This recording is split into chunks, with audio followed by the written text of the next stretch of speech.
guys, it's me, Brian Zimmerman again, and today we're going to talk about lip sync, okay? Mouth movement.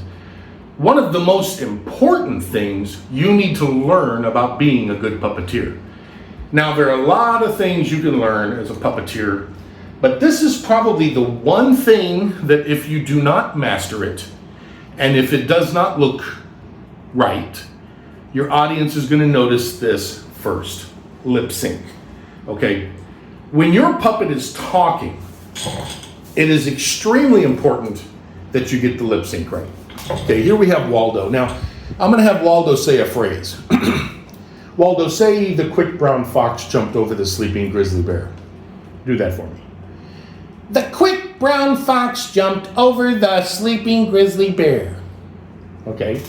Now you think to yourself, did that look good? Let's try it again. Now that was number one. Let's do number two. Ready? The quick brown fox jumped over the sleeping grizzly bear. Okay, that was number two.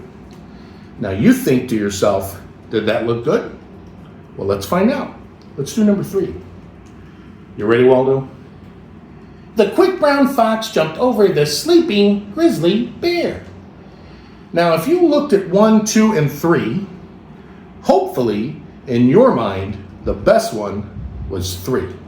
And the reason was, the first one, I was opening and closing his mouth to every word. The quick brown fox jumped over the sleeping grizzly bear. Nah, doesn't look good. Some people do that, and they get by with it, and they entertain, and it's okay. But it's not going that extra mile to make it great. The second one I did was what I call biting words. The quick brown fox jumped over the sleeping grizzly bear. That's where I'm opening and closing the mouth on every syllable, but I'm closing it on the syllable, which is wrong. You don't want to do that.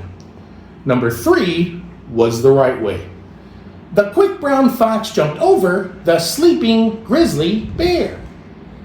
I opened and closed the mouth to every syllable of every word, but I opened it on the syllable. So if I say dog, dog. If I say dog house, dog house. If I say elephant, elephant. If I say elevator, elevator.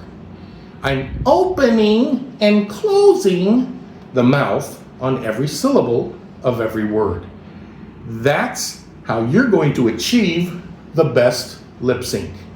Now, a lot of people, I'm taking Waldo off to demonstrate with my hand, okay? Remembering posture, keeping him straight. A lot of people are going to tell you that you want to open your thumb only, that you want to keep the top of your hand still and do that.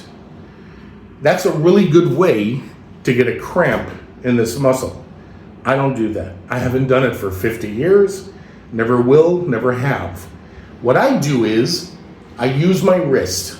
So when I open the hand to every syllable, I'm using my wrist to kind of give the top and the bottom equal time, okay? Because you don't want to do this. One thing you don't want is your puppet's head flapping up and down, okay? This looks, in puppetry, this is another extreme no-no, okay? We don't want Waldo to go, "Hi, I'm Waldo, how are you?"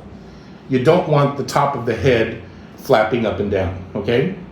But at the same time, you also don't want just this moving. You want to use them both. So you use your wrist and give it a little movement and make it look more natural. So that is how to do lip sync. Now, people have asked me what's a good way to practice lip sync.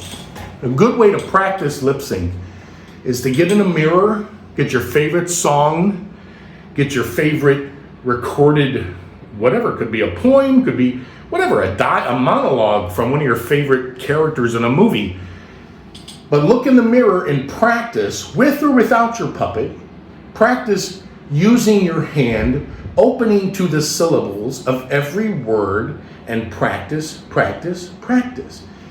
Now, doing it in front of a mirror is fine, but in today's world with social media and every phone has a camera, you can practically create a movie on your phone. So use your video mode, record yourself, go back and look at what you've done, go back and see what you need to do better. But practice, practice, practice is going to be the best way to be the best puppeteer that you can be. So I hope that helped, and I'll see you next time. Bye-bye.